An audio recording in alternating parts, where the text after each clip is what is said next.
فلا مضل له ومن يضلله فلا هادي له ونشهد أن لا إله إلا الله وحده لا شريك له ونشهد أن سيدنا وسندنا وحبيبنا ومولانا محمدا عبده ورسوله الذي أرسله بالحق بشيرا ونذيرا وداعيا إلى الله بإذنه وسراجا منيرا فقد قال الله تبارك وتعالى في كلامه المجيد وفرقانه الحميد أعوذ بالله من الشيطان الرجيم بسم الله الرحمن الرحيم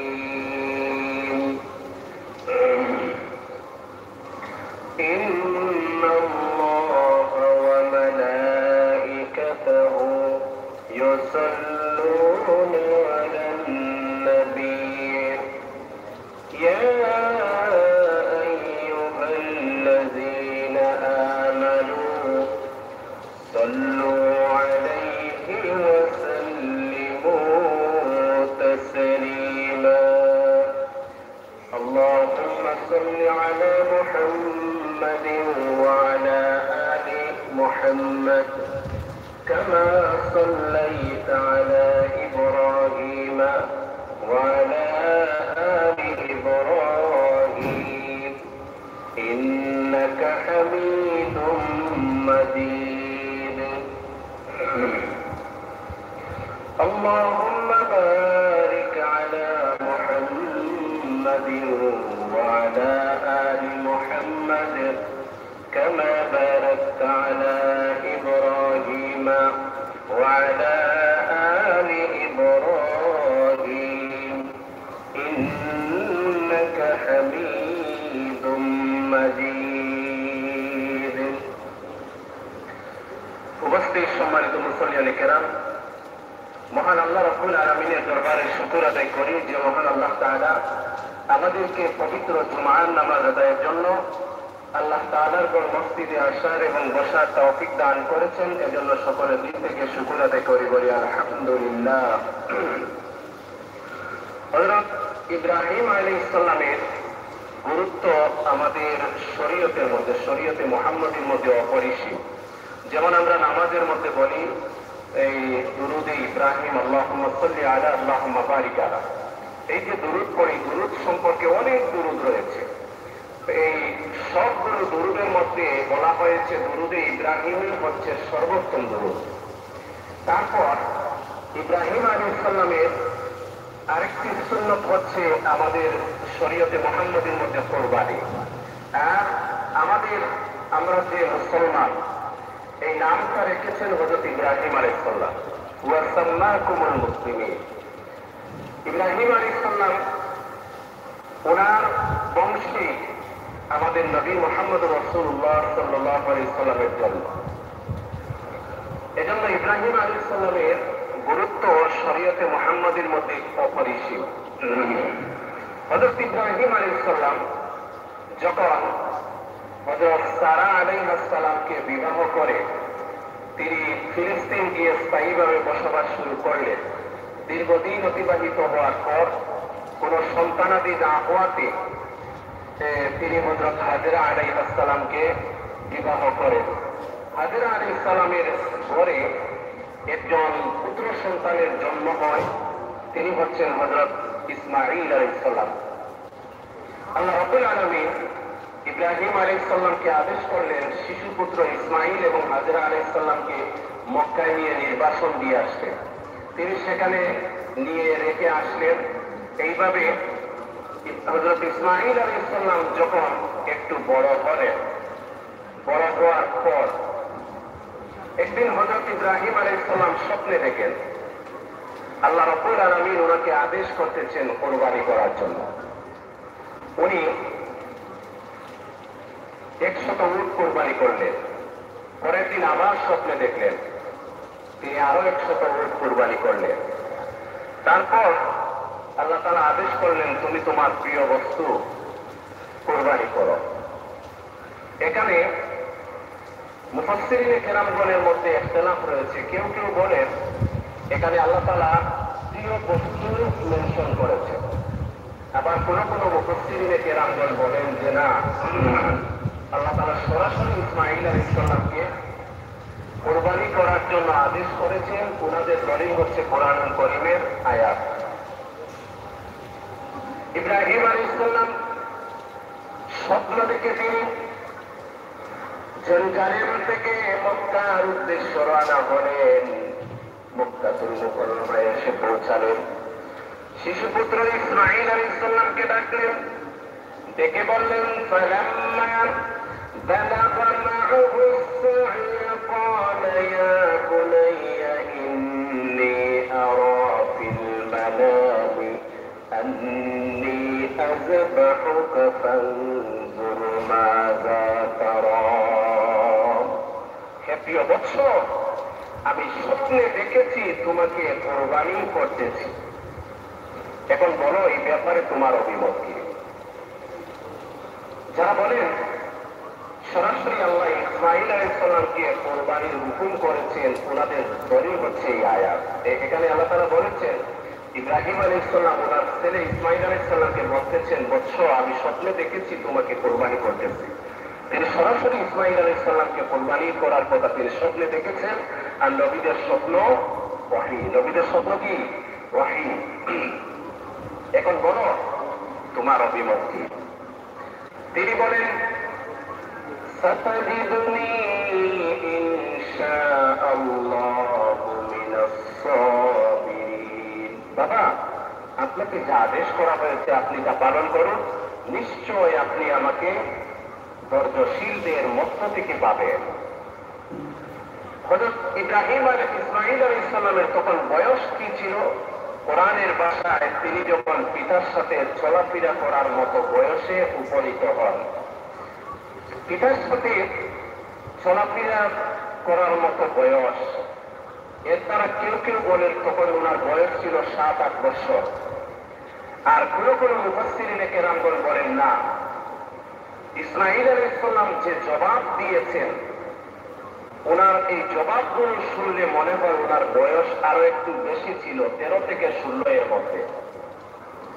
যে বাবা আপনাকে যা আদেশ করা হয়েছে আপনি তা পালন করুন, নিশ্চয় আপনি আমাকে ধৈর্যশীলদের মধ্য থেকে পাবেন।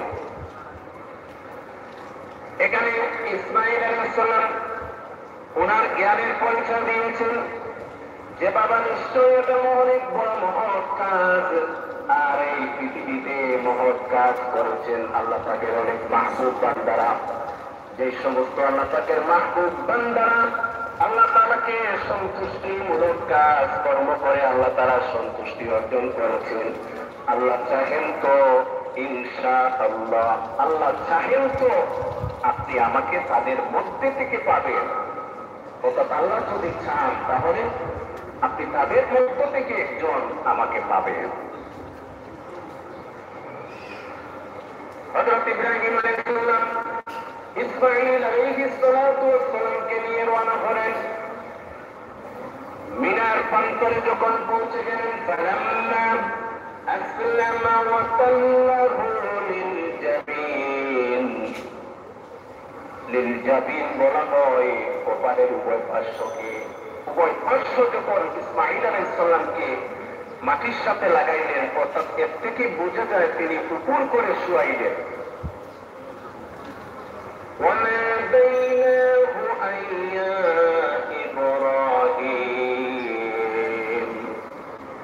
একেবারে কুরবানি করার জন্য, সবাই করার জন্য যখন পূর্ণ প্রস্তুতি গ্রহণ করলেন, আল্লাহ বলেন ওয়ালা তাইনাহু আইয়া ইব্রাহিম, হে ইব্রাহিম কাদ সাদ্দাক্তা রুইয়া, তুমি তোমার স্বপ্নকে বাস্তবে পরিণত করেছ।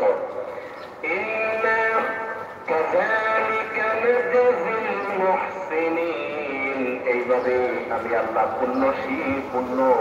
পুণ্যশীল বান্দাদেরকে তাদের বিনিময় দিয়ে থাকি।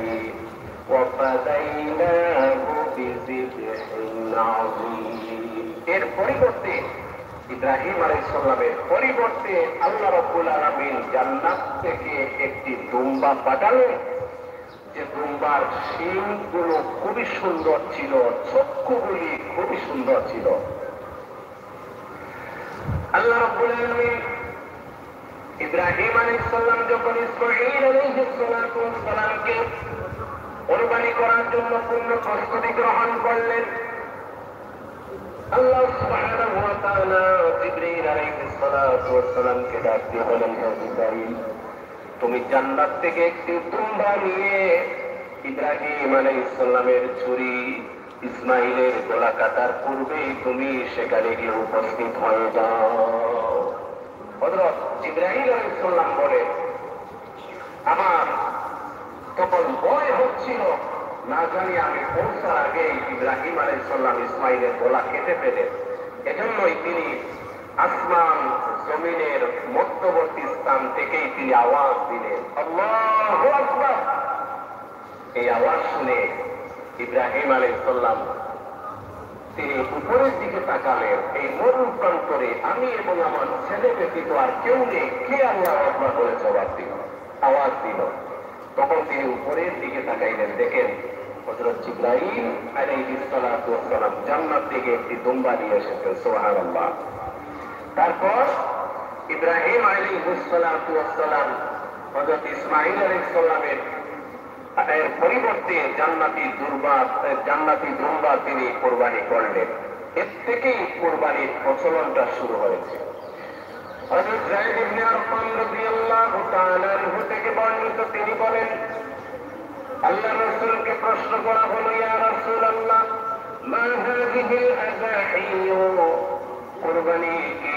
নবী আলাইহিস সালাম বলেন, ক্বালা সুন্নাতু আবিকুম ইব্রাহিম আলাইহিস সালাতু ওয়াস সালাম, কুরবানি হচ্ছে ইব্রাহিম আলাইহিস সালাতু ওয়াস সালামের সুন্নাত। আল্লাহ রাসূলকে প্রশ্ন করা হলো, বুঝলাম ইব্রাহিম আলাইহিস সালামের সুন্নাত, কিন্তু আমাদের জন্য তাতে কি ফায়দা, কি উপকার রয়েছে? নবী আলাইহিস সালাম বলেন, ক্বালু ফামা লানা, ইয়া রাসূলুল্লাহ আমাদের জন্য তাতে কি ফায়দা রয়েছে? নবী আলাইহিস সালাম বলেন, লিকুল্লি শারিন হাসানাত, কুরবানির জন্তুর প্রত্যেকটি পশমের বিনিময়ে তোমাদের জন্য সওয়াব রয়েছে। সুবহানাল্লাহ। কুরবানির পশু প্রতিটি পশমের বিনিময়ে তোমাদের জন্য সওয়াব রয়েছে, পুণ্য রয়েছে। এখন আসল কুরবানি কাদের উপর ওয়াজিব? যারা নেশাব পরিমাণ মালের মালিক, তাদের জন্য কুরবানি ওয়াজিব। এই যাকাত ফরজ হওয়ার জন্য নেশাব পরিমাণ মালটা পূর্ণ 1 বছর থাকতে হয়। সাদাকাতুল ফিতর এবং কুরবানি ওয়াজিব হওয়ার জন্য মালটা 1 বছর থাকা জরুরি নয়, বরং ঈদের সময় যে ব্যক্তি সাহেবে নেশাব পরিমাণ মালিক হবে তার উপরই কুরবানি ওয়াজিব। এখন কুরবানি এটা হচ্ছে ইব্রাহিম আলাইহিস সালামের সুন্নাত এবং উম্মতে মুহাম্মাদীর জন্য একটা ওয়াজিব আমল, যাদের উপর নেশাব পরিমাণ যারা মালের মালিক তাদের উপর। এবং এই কুরবানিটা হচ্ছে অত্যন্ত ফজিলতপূর্ণ একটি আমল। আল্লাহ রাব্বুল আলামিন বলেন, ফাসাল্লি লিরাব্বিকা ওয়ানহার, সুতরাং তুমি তোমার প্রভুর উদ্দেশ্য নামাজ কায়েম করো এবং কুরবানি করো। আল্লাহ রাব্বুল আলামিন বলেন, ইন্না সালাতি ওয়া নুসুকি ওয়া মাহইয়ায়া ওয়া মামাতি লিল্লাহি রাব্বিল আলামিন। বলো, আমার হায়াত, আমার মওত, আমার নামাজ, আমার কুরবানি সবটুকু আল্লাহ পাকের জন্য নিবেদিত। সব আমার হায়াত, আমার মত, যাকাত, নামাজ, কুরবানি, ইবাদত বন্দেগী সব কার জন্য? আল্লাহ পাকের জন্য। আল্লাহ রাব্বুল আলামিন বলেন, লা ইয়ানালাল্লাহা লুহুমুহা ওয়ালা দিমাউহা ওয়ালাকিন ইয়ানালুহু তাকওয়া মিনকুম। আল্লাহর কাছে তোমাদের কুরবানির পশুর রক্ত, মাংস কিছুই পৌঁছে না। আল্লাহর কাছে পৌঁছে তোমাদের অন্তর, তোমাদের ইখলাস, তোমাদের তাকওয়া, তোমরা কোন উদ্দেশ্য কুরবানি করতেছ, এটাই আল্লাহ তাআলা দেখেন। হাদিসে নবী আলাইহিস সালাম বলেন, আল্লাহ তাআলা মানুষের বাহ্যিক অবস্থা দেখেন না।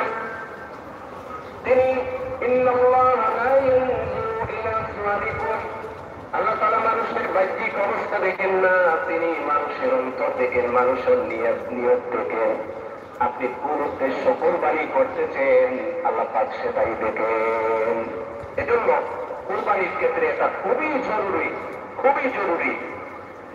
এই পশুটাতে কুরবানিটা হতে হবে একমাত্র আল্লাহ পাকের সন্তুষ্টি অর্জনের জন্য। কিন্তু আল্লাহ তাআলা বলেন, আল্লাহর কাছে কুরবানির রক্ত, পুষ্ট কিছুই পৌঁছে না, কিছুই পৌঁছে না। শুধুমাত্র তোমাদের নিয়ত, তোমাদের অন্তর, তোমাদের ইচ্ছা। গরু খাওয়ার জন্য কুরবানি দিচ্ছ না আল্লাহ পাকের সন্তুষ্টি অর্জনের জন্য, এটাই দেখার বিষয়। আর কুরবানির সাথে সাথে কুরবানির আরেকটি শিক্ষা হচ্ছে, কুরবানি দেওয়ার সাথে সাথে আমার অন্তরে যত পশু শক্তি আছে, কুরবানির সাথে সাথে আমি আমার অন্তরের মধ্যে থাকা, দেহের মধ্যে থাকা সব পশু শক্তিকে কুরবানি করে বিসর্জন দিয়ে কুরবানির পর থেকে আমি নতুন করে জীবনের পথ চলা শুরু করব। এজন্য কুরবানি হতে হবে খুবই ইখলাসের সাথে। এটা খুবই সেনসিটিভ বিষয়। আপনি অনেক টাকা খরচ করে কুরবানি দিচ্ছেন, কিন্তু সামান্য একটি ভুলের কারণে আপনার সম্পূর্ণ কুরবানিটা নষ্ট হয়ে যাবে। নবী আলাইহিস সালাম বলেন, কাল কিয়ামতের দিন কুরবানির রক্ত, গোশত, হাড্ডি সবটুকু মিজানের পাল্লায় ওজন করা হবে। নবী আলাইহিস সালাম বলেন, তোমরা কুরবানির জন্তু মোটা তাজা দেখে কুরবানি করো। কাল কিয়ামতের দিন 30,000 বছরের ফুলসিরাতের রাস্তা পার হওয়ার জন্য দুনিয়াতে তোমার যে কুরবানির জন্তু সেটাই তোমার বাহন হবে। ফুলসিরাত পার হওয়ার জন্য কুরবানির জন্তুটা তোমার বাহন হবে, তোমার সওয়ারি হবে। 30,000 বছরের রাস্তা ফুলসিরাত, কত কঠিন রাস্তা, কত কঠিন পথ, সেটা পাড়ি দেওয়ার জন্য আমার আপনার বাহন হবে কুরবানির জন্তু। এজন্য নবী আলাইহিস সালাম বলেন, কুরবানির জন্তু প্রতিটি পশমের বিনিময়ে আল্লাহ তাআলা একটি করে সওয়াব দিবেন। সেটা তখনই হবে যখন আমার ইখলাস, আমার নিয়ত একমাত্র আল্লাহ পাকের সন্তুষ্টি অর্জন উদ্দেশ্য হবে। আল্লাহ তাআলা বলেন, নবী আলাইহিস সালাম বলেন, কুরবানির জন্তুর রক্তের প্রথম ফোঁটা জমিনে পড়ার আগে কুরবানি দাতার পক্ষ থেকে কুরবানিটা আল্লাহ পাকের দরবারে কবুল হয়ে যায়। এটা তখনই হবে যখন আমার আপনার ইখলাস থাকবে, নিয়ত থাকবে একমাত্র আল্লাহ পাকের সন্তুষ্টি, তখনই হবে। এখন আসুন, কুরবানি কাদের উপর ওয়াজিব? যারা নেশাব পরিমাণ মালের মালিক তাদের উপর ওয়াজিব। কুরবানি কোন কোন পশু দিয়ে দেওয়া যায়? উট, গরু, মহিষ, ছাগল, ভেড়া, দুম্বা, বকরি, জাস। উটের ক্ষেত্রে বয়স হতে হবে কমপক্ষে 5 বছর, গরু মহিষের ক্ষেত্রে 2 বছর এবং ছাগল, ভেড়া, বকরি ইত্যাদি কমপক্ষে বয়স হতে হবে 1 বছর। এর নিচে হলে কুরবানি জায়েজ হবে না। কুরবানির পশুটা নিখুঁত হওয়া উচিত। ইব্রাহিম আলাইহিস সালামের পরিবর্তে জান্নাত থেকে যে দুম্বা এসেছিল ওইটার শিং ছিল খুবই সুন্দর। আমি আগে বলেছিলাম, মনে আছে? ওইটা শিং ছিল খুব সুন্দর, সবগুলো ছিল খুব সুন্দর। এজন্য পশু কেনার সময় 2টি জিনিস গুরুত্ব দিবেন। শিং সুন্দর হইতো, যেহেতু জান্নাতি দুম্বার শিং অনেক সুন্দর ছিল, সবগুলো খুব সুন্দর। এটা যদি হয় তাহলে জান্নাতি দুম্বার সাথে একটা সামঞ্জস্য রাখলেন। এটা বাধ্যবাধকতা নয়, শিং ছাড়াও শিং কোন পশু শিং নেই ওইটা দিয়ে কোরবানি হবে, অথবা শিং আগে ছিল শিংটা ভেঙে গেছে বা নষ্ট হয়ে গেছে, এটা দিয়েও হবে। যদি একটা চোখের মধ্যে কোনো সমস্যা থাকে বা এরকম যদি আংশিক ত্রুটিযুক্ত হয় এটা দিয়ে হবে, আর যদি কোনোটা চোখ না থাকে এটা দিয়ে কোরবানি হবে না। তারপর লেজ কাটা, লেজের যদি 3 ভাগের 2 ভাগ থাকে এটা দিয়ে হবে, অর্ধেক বা অর্ধেক থেকে কম যদি থাকে এটা দিয়ে কোরবানি হবে না। এবার আসুন, কোরবানি যাদের উপর ওয়াজিব ওনারা নিজেদের পক্ষ থেকে একটি উট, একটি গরু, একটা মহিষ, একটা বকরি, ভেড়া, দুম্বা দিতে পারবেন।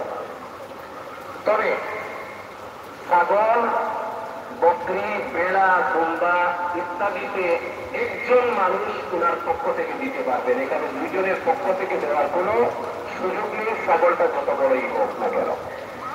গরু, মহিষ, উটের ক্ষেত্রে 7 জন ব্যক্তি অংশীদারিত্বে কোরবানি দেওয়া যাবে, গরু, মহিষ এবং উট। তবে এই 7 জন ব্যক্তি যদি নিজের ফ্যামিলির 7 জন হয়, আবার দেখেন এখানে ফ্যামিলিতে আগে হিসাব করবেন কাদের উপর কোরবানি ওয়াজিব। মহিলাদের যদি স্বর্ণ করে সংরক্ষিত স্বর্ণ নেশাব পরিমাণ হয় ওনার উপর ওয়াজিব। তারপর স্বামী যদি আলাদা ব্যবসা বাণিজ্য করেন এবং হিসাব মিলিয়ে দেখা যায় ওনারও নেশাব পরিমাণ মালের উনি মালিক, তাহলে ওনার উপর ওয়াজিব। এইভাবে গড়ে যতজন সদস্যের উপর কোরবানি ওয়াজিব ততজনের পক্ষ থেকে আলাদা আলাদা কোরবানি দিতে হবে। তারপর মনে করুন একজনের পরিবারের 3 জন সদস্য আছেন, 3 জনের উপর কোরবানি ওয়াজিব, আগে 3 জনের নাম দিতে হবে, বাকি থাকলো 4টা। ওই 4টার মধ্যে বাকি অন্যান্য যদি মা বাবা মৃত ব্যক্তিদের পক্ষ থেকে দেওয়া যায়, মা বাবা যদি মারা গিয়ে থাকেন ওনাদের পক্ষ থেকে দিতে পারবেন। এই সবটুকু আল্লাহ তাআলা ওনাদের কবরে পৌঁছিয়ে দিলেন। নবী করিম সাল্লাল্লাহু আলাইহি ওয়াসাল্লাম বিদায় হতে উম্মতের পক্ষ থেকে কোরবানি করেছে। সম্ভব হলে নবী আলাইহিস সালামের নামে ওনার পক্ষ থেকেও উম্মতের কোরবানি দেওয়ার সামর্থ্য থাকলে সম্ভব হলে দেওয়া উচিত। তারপর যদি অংশীদারিত্বে কোরবানি দেন তাহলে আপনার পার্টনার তার ব্যবসা বাণিজ্য কেমন, সেটা হালাল নাকি হারাম, সেটা খোঁজ নিতে হবে। তারপর ওনার নিয়তটা কেমন, উনি কি মাংস খাওয়ার জন্য কোরবানি দিচ্ছেন না আল্লাহ পাকের সন্তুষ্টি অর্জনের জন্য দিচ্ছেন, ওনার নিয়তটাও দেখতে হবে। কারণ নিয়ত তো ওনার ভিতরে। এখন এটা আপনি বুঝবেন কিভাবে, যদি ওনার হাত পাবে অবস্থায় যদি আপনার কাছে স্পষ্ট না হয়, এক্ষেত্রে আপনি জিজ্ঞেস করে দিবেন যে আপনি যে কোরবানি দিচ্ছেন কি উদ্দেশ্য দিচ্ছেন। আমি তো এই উদ্দেশ্য দিচ্ছি আল্লাহ পাকের সন্তুষ্টি অর্জনের জন্য, আপনি কোন উদ্দেশ্য দিচ্ছেন, আপনার সাথে আমি শেয়ারে দেব কোন উদ্দেশ্য আপনি দিচ্ছেন। এইভাবে ওনার বক্তব্যটা ওনার থেকে স্পষ্টভাবে জেনে নিবেন। নতুবা আপনার একজনের কারণে 7 জনের মিলে দিলেন, 6 জনের নিয়ত সহি ছিল, একজনের নিয়তের মধ্যে গরমিল ছিল, অথবা ওনার যে টাকা সেই টাকার মধ্যে রেজাল্ট ছিল, বাকি 6 জনের কোরবানি একজনের সমস্যার কারণে নষ্ট হয়ে যাবে। এজন্য এইরকম 7 জন মানুষ একত্রিত করা, একত্রিতভাবে খাওয়া বর্তমান জমানায় এটা অনেক কঠিন। এরকম যদি কাউকে না পান, আবার আপনার এটা দেওয়ার সম্ভাবনা সুযোগ নেই, তৌফিক নেই, সামর্থ্য নেই, আবার এই বিশ্বস্ত মানুষও পাচ্ছেন না, এই ক্ষেত্রে আপনি কি করবেন, যদি এরকম পরিস্থিতির সম্মুখীন হন তাহলে ছাগল দিয়ে দেন, তাহলে আর কোনো ঝামেলা নেই। এখন আসুন কোরবানির গোশতগুলো আপনি সব চাইলে নিজে খেতে পারবেন, সব চাইলে গরিব মিসকিনদের মধ্যে বন্টন করে দিতে পারবেন। তবে মুস্তাহাব হচ্ছে গোশতগুলোকে 3 ভাগে বিভক্ত করবেন, একটা নিজের জন্য রাখবেন, একটা অংশ আত্মীয় স্বজনদের জন্য দিয়ে দিবেন, আর আরেকটা অংশ গরিব মিসকিনদের জন্য দিয়ে দিবেন। এই ক্ষেত্রে যারা জবাই করে অথবা যারা মাংস গুস্ত কাটাকাটির কাজে সহযোগিতা করে, ওনাদেরকে পারিশ্রমিক হিসেবে গুস্ত দেওয়া যাবে না। ওনাদেরকে এই আপনি আত্মীয় স্বজনদের যে অংশ অথবা গরিব মিসকিনদের যে অংশ, সেটা থেকে আপনি ওদেরকে হাদিয়া হিসেবে দিতে পারেন। আর ওনার যে পারিশ্রমিক, সেই পারিশ্রমিকটা আপনি আলাদাভাবে ওনাকে দিতে হবে। কুরবানির পশুর চামড়া ওইটা আপনি নিজের কাজের ব্যবহারের জন্য রাখতে পারেন, অথবা গরিব মিসকিনদেরকে চামড়া দিয়ে দিতে পারেন, অথবা যদি বিক্রি করেন তাহলে তার মূল্য গরিব মিসকিনদেরকে দিয়ে দিতে হবে। অনেক সময় এই যারা কষাই বা মাংস যারা কাটাকাটির কাজে সহযোগিতা করে, তারা চামড়াটা নিয়ে নেয়, তাদেরকে তাদের মজুরির দিকে এটা এই যোগ করে তাদেরকে মজুরি হিসেবে চামড়া কখনোই দেওয়া যাবে না। মজুরিটা তাদের আলাদাভাবে দিবে। চামড়া যদি নেয় তাহলে ওইটার দামটা আলাদা করবে, তারপর ওইটা গরিব মিসকিনদেরকে দিয়ে দিবে। হয়তো চামড়াটা দিতে পারবে, বিক্রি করলে তার মূল্য গরিব মিসকিনদেরকে দিতে পারবে, অথবা যদি চামড়াটা আপনি নিজে ব্যবহার করেন, ওইটা প্রসেস করে নিজের কাজে ব্যবহার করেন, তাহলে নিজের কাজের জন্য ব্যবহারে রাখতে পারবে। তারপর কুরবানি পশুর জবাইটা উত্তম হলো নিজে করা। নিজে যদি না পারেন তাহলে যাকে দিয়ে করাবেন এই তার সাথে আপনি নিজে সামনে উপস্থিত থাকাটা হচ্ছে ভালো। আর কুরবানির সাথে আপনি চাইলে আকিকাও দিতে পারবেন। অনেক সময় অনেকে বাচ্চাদের আকিকা দিতে চায়। আকিকা হচ্ছে এই বাচ্চার জন্মের ৭০ নম্বর দিন, এটাই হচ্ছে সুন্নত। ৭ নম্বর দিন যদি মেয়ে হয় তাহলে একটি বকরি, ছেলে হলে 2টি বকরি দিয়ে আকিকা করা হচ্ছে সুন্নত ৭ নম্বর দিন। আর ৭-এর পরে আসলে এটার সুন্নত থাকে না, তবে অনেকে দিতে চান, চাইলেও দিতে পারে। 7-এর পরে আপনার সুবিধা মতো যখনই সম্ভব হয় চাইলে দিতে পারবেন, তবে সুন্নত হচ্ছে 7 নম্বর দিন। 7 নম্বর দিনটা অতিক্রম হয়ে গেলে ওইটার সুন্নত থাকে না। তো চাইলে আপনি কুরবানির সাথে আকিকাও দিতে পারবেন। আর কুরবানির মধ্যে আগেই বলেছি নিয়তটা সহি হতে হবে। আর কুরবানি বিশুদ্ধ নিয়তে একমাত্র আল্লাহ পাকের সন্তুষ্টি অর্জনের জন্য করতে হবে। নবী করিম সাল্লাল্লাহু আলাইহি ওয়াসাল্লাম বলেন, জিলহজের প্রথম 10 দিন এর আমল আল্লাহর কাছে সব থেকে বেশি উত্তম। জিলহজের প্রথম 10 দিনের আমল আল্লাহর কাছে যতটা উত্তম, অন্য কোনো দিনের 365 দিনের অন্য কোনো দিনের আমল আল্লাহর কাছে ততটা উত্তম নয় যতটা উত্তম জিলহজের প্রথম 10 দিনের আমল। এই 10টা দিন খুবই গুরুত্বপূর্ণ। আল্লাহ সুবহানাহু ওয়া তাআলা এই 10 দিনের কসম খেয়েছেন, ওয়াল ফাজর ওয়া লায়ালিল আশর। কোরআনুল কারীমে জিলহজের প্রথম 10 দিনের কসম খেয়েছেন আল্লাহ তাআলা। এই 10 দিনের কয়েকটি আমল, এই 10 দিন জিলহজের চন্দ্র উদয় হওয়ার পর থেকে নিয়ে কুরবানি করা পর্যন্ত যারা কুরবানি করবেন ওনাদের চুল এবং নখ না কাটা হচ্ছে সুন্নত, না কাটা সুন্নত। তবে যারা কুরবানি করবেন না ওনারাও যদি এই আমল করেন তাহলে কুরবানির দাতারা যে সওয়াব পাবে আপনারাও সেই সওয়াব পাবেন। এমনকি হযরত আব্দুল্লাহ বিন ওমর রাদিয়াল্লাহু আনহুমা কোথাও সফরে যাচ্ছিলেন, তিনি দেখলেন একজন লোক ওনার বাচ্চার চুল কেটে দিচ্ছেন জিলহজের 10 দিনের মধ্যে কোনো একদিন। আব্দুল্লাহ বিন ওমর রাদিয়াল্লাহু আনহুমা বলেন, হে অমুক ব্যক্তি, তুমি যদি এখন চুলটা না কেটে ঈদের পরে কাটতে তাহলে তুমি অনেক সওয়াবের অধিকারী হতে।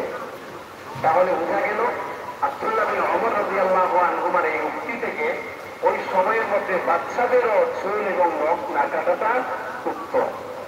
তবে চাইলে কেউ কাটতে পারবে, এটা বাধ্যবাধকতা নয়। গেল প্রথম নম্বর আমল। দ্বিতীয় নম্বর আমল হচ্ছে এই 10 দিন অর্থাৎ 9 দিন 1 তারিখ থেকে নিয়ে 9 তারিখ পর্যন্ত রোজা রাখা। হযরত নবী করিম সাল্লাল্লাহু আলাইহি ওয়াসাল্লাম ওনার জীবনে কয়েকটি আমল ছাড়েন নাই। জিলহজের প্রথম 9টি রোজা। প্রথম নম্বর কি? জিলহজের প্রথম 9 দিনের রোজা। তারপর আশুরার রোজা। দ্বিতীয় নম্বরে হচ্ছে প্রতি চন্দ্র মাসে 13, 14, 15 এই 3 দিনের রোজা। তারপর চতুর্থ নম্বরে হচ্ছে ফজরের সুন্নত। নবী করিম সাল্লাল্লাহু আলাইহি ওয়াসাল্লাম এই আমলগুলো কখনো ছাড়তেন না। কাজেই আমরা এই 9 দিন রোজা রাখার চেষ্টা করব, বিশেষ করে 9 তারিখের রোজা। নবী করিম সাল্লাল্লাহু আলাইহি ওয়াসাল্লাম বলেন, 9 তারিখের রোজা যে ব্যক্তি রাখবে, আল্লাহ তাআলা তার সামনের 1 বছর এবং পিছনের 1 বছরের গুনাহ মাফ করে দিবেন। এজন্য সবাই চেষ্টা করবেন সবগুলো রাখার জন্য। যদি সম্ভব না হয় তাহলে কমপক্ষে 9 তারিখে রোজাটা রাখার চেষ্টা করবেন। তারপর হচ্ছে এই মাসে বেশি বেশি করে সুবহানাল্লাহ, আলহামদুলিল্লাহ, লা ইলাহা ইল্লাল্লাহ, আল্লাহু আকবার, দুরূদ শরীফ, ইস্তেগফার, আল্লাহ তাআলার জিকির, এই সমস্ত আমল বেশি বেশি করা। তারপরে হচ্ছে 9 তারিখের ফজর থেকে নিয়ে 13 তারিখের আসর পর্যন্ত মোট 23 ওয়াক্ত প্রতি ফরজ নামাজের পর একবার আল্লাহু আকবার, আল্লাহু আকবার, লা ইলাহা ইল্লাল্লাহ, আল্লাহু আকবার, আল্লাহু আকবার, ওয়া লিল্লাহিল হামদ। প্রতি ফরজ নামাজের পর পুরুষরা একটু উচ্চ সুরে, মেয়ে লোকেরা নিম্ন সুরে এই তাকবীরগুলো পাঠ করবে। অনেক মহিলাদের জানা আছে, আবার অনেকের জানা নেই। আপনারা প্রত্যেকেই বাসা বাড়িতে গিয়ে এই মেসেজটা পৌঁছে দিবেন ঈদের আগের দিন ফজর থেকে। আর 13 তারিখের আসর পর্যন্ত মোট 23 ওয়াক্ত নামাজ। তাকবীরটা বলেন, আল্লাহু আকবার, আল্লাহু আকবার, লা ইলাহা ইল্লাল্লাহ। এখানে লা ইলাহা ইল্লাল্লাহ, আল্লাহু আকবার, ওয়াও আছে, আল্লাহু আকবার, এরপর আবার আল্লাহু আকবার, আল্লাহু আকবার, ওয়া লিল্লাহিল হামদ। এই তাকবীরগুলো বেশি বেশি পড়বেন। আর এই মাসের মধ্যে বেশি করে নফল নামাজ, সদকা খয়রাত ইত্যাদির আমল বেশি বেশি করে করবেন। আল্লাহ তাআলা আমাদের সবাইকে তাওফিক দান করুন। আমিন। ওয়া আখিরু দাওয়ানা আলহামদুলিল্লাহি রাব্বিল আলামিন। আল্লাহুম্মা আমিন। ربنا ظلمنا أنفسنا وإن لم تغفر لنا وترحمنا لنكونن من الخاسرين. ربنا لا تزغ قلوبنا بعد إذ هديتنا وهب لنا من لدنك رحمة إنك أنت الوهاب. الله لا إله إلا هو الحي القيوم وإلهكم إله واحد لا إله إلا هو الرحمن الرحيم. يا الله يا رحمن يا رحيم يا حي يا قيوم لا إله إلا أنت برحمتك نستغيث يا ذو الجلال والإكرام. أي الله ومعبود الله আমরা সমস্ত জিন্দেগির গুনার বোঝা মাথায় লইয়া তুমি মাওলার দরবারে ভিখারি সাইয়্যর বেশে বয়ে সালাত পাচ্ছি। আল্লাহ মেহেরবানি করে আমাদের মাফ ফরমাও। আয় আল্লাহ আমরা গুনার বাদিনা সাইয়্যা তুমি মাওলা রহিম রহমতের ওয়াসিয়া। আল্লাহ আমরা মুজরিম গুনাহগার আমাদের মাফ ফরমাও। আল্লাহ আমরা গুনাহগার তুমি গফফার তুমি গফুর তুমি রহমান দোষী বানাই। আল্লাহ আমরা মুজিব গুনাহগার, আল্লাহ সমস্ত অঙ্গ প্রত্যঙ্গ গুনার সাগরের মধ্যে বসাই দিছি। গুনার সাগর আমরা হাবুডুবু খাইতে আছি। আল্লাহ এই মুহূর্তে মালাকুল মউত তোমার সামনে উপস্থিত হইলে তুমি মাওলার কাছে নিয়ে যাওয়ার মতো জীবনে কোনো কেমন করতে পারছি না। আল্লাহ এই মুহূর্তে আমরা মউত হইলে জাহান্নাম ছাড়া কোনো উপায় নাই। আল্লাহ আমরা জাহান্নাম আগুন পড়াইলে তোমার কোনো লাভ হইত না। আর আমরা গুনাহগার হয়ে যদি মাফ করে দিলাম তুমি মাওলার কোনো মাফ হইত না। আল্লাহ আমার গুনার গুনার সইয়া তুমি মাওলার রশিম রহমতের সইয়া। আল্লাহ আমরা মুজিব গুনাহগার আপনারা মাফ ফরমাও। আল্লাহ খালি কিয়ামতের ময়দান লক্ষ কোটি মানুষের সামনে আমরা গুনাহগার হয়ে ডাক দিও না। আল্লাহ তুমি ফরমাইছো লা তাকনাতু মির রাহমাতিল্লাহ, ও আমার বান্দা বান্দি হল তোমরা তো যারা নফসের উপরে জুলুম করিছো আমার রহমত থেকে তোমরা নিরাশ হইও না। আল্লাহ তোমার রহমতের ওসিলায় আল্লাহ আমাদের মাফ করবা।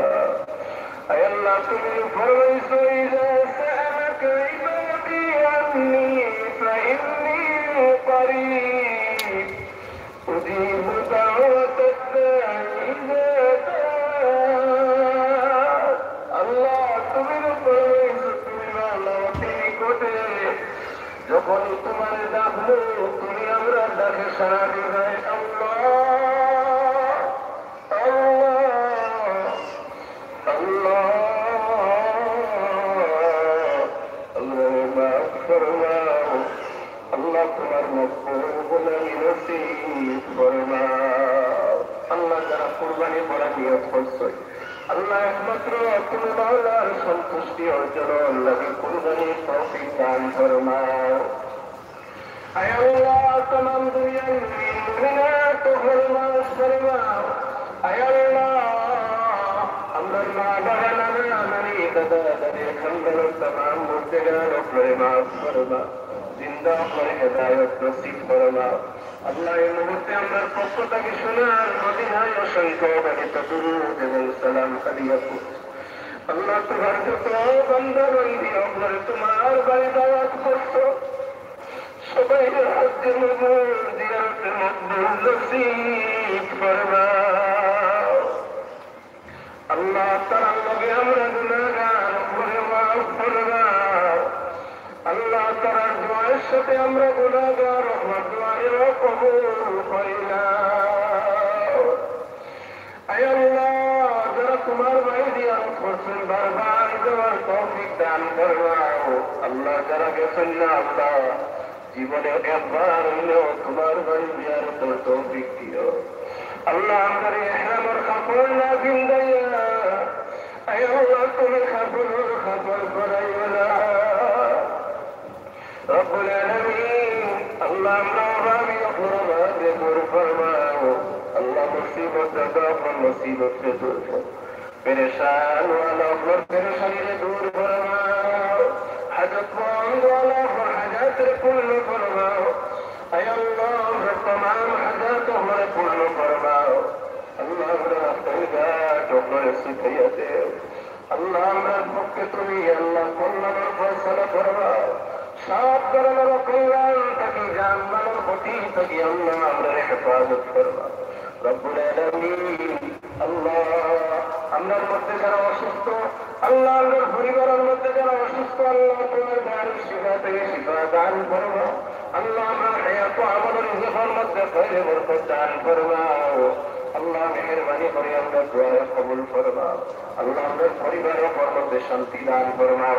আল্লাহ আমাদের বিবি বাচ্চা পরিবার পরিবার পরিজন সবাইকে দিনদার পরহেজগার নামাজি বানাইয়া দেও। আল্লাহ সেই গুজারিশ মতো সময় আমরা খাতমা ইমানের উপরে নসিব করিও। আল্লাহ আমরা জান মাল ইজ্জত এবং হেফাজত ফরমাও। بفضل سبحان ربك رب العزة عما يصفون وسلام على المرسلين والحمد لله رب العالمين.